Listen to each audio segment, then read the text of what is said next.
अधिक मास महात्म्य अध्याय 11. श्री गणेशाय नमः. अधिक मासात ब्राह्मणाची पूजा कशी करावी हे विष्णूने लक्ष्मीला सांगितले. तो म्हणाला, सत्यवचनी, तपस्वी, अहिंसक, षटकर्मे यथासांग करणारा ब्राह्मण हा पूजेसाठी योग्य ब्राह्मण होय. ब्राह्मणाची रोज पूजा करणे फारच उत्तम. त्याला भोजनही द्यावे. तो सुलक्षणी, सुज्ञ, इंद्रिये जिंकणारा, शांत, इतिहास, पुराणे जाणणारा आणि माझा निष्ठावंत भक्त असावा. लोकांना पुराणे सांगणारा ब्राह्मण मद्रूपच असतो.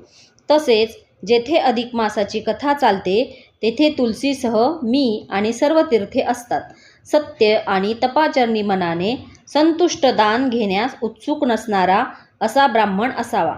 जो नित्य कष्ट करतो, नेहमी दुःखी असतो, असंतुष्ट असतो, तो ब्राह्मण योग्य नव्हे. संतांना तर जास्तच महत्त्व आहे. इतर सर्व गोष्टी मानणारा पण साधू सज्जनांना न मानणारा असा ब्राह्मण अयोग्य होय. दयायुक्त, भक्तियुक्त, तपस्वी, सदाचरणी आणि मला सर्वत्र व्यापक समजणारे असे जे ब्राह्मण असतात ते मला प्राणप्रिय असतात. ब्राह्मणाचे धन कोणीही चोरू नये. ब्राह्मणांच्या उपजीविकेच्या साधनांचे हरण करू नये. नृगराजाकडून ब्राह्मणाच्या बाबतीत दानदोष घडला. त्यामुळे त्याला विप्राच्या शापामुळे खोल कूपामध्ये सरडा होऊन पडावे लागले व कृष्णाच्या दर्शनाने त्याचा उद्धार झाला.